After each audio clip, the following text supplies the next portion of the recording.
Hi everyone, in this video I will show you step by step how to download your Patente driving theory exam in Italy.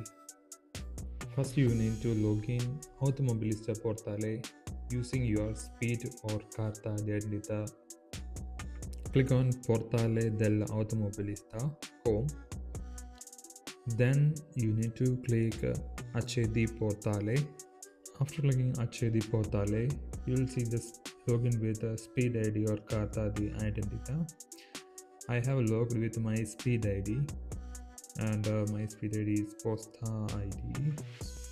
After the authorization and login of your Speed ID, you will be redirected to the same home page, but now it will display your name on at the top of this web page.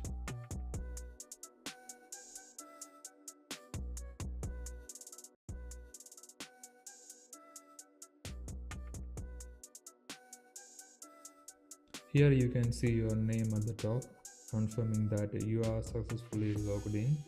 From the left side menu, click on Accedi Servizi, then choose Consigumento Patente. Next, enter your date, details of your theory exam, and submit the request. And click on the Inserisce richiesta. Make sure the date is entered correctly. If you enter the wrong date, the system will show an error. After submitting, your result will be sent to your registered email address. After a few minutes, you will receive your PDF with your exam result, which you can open and cross-check.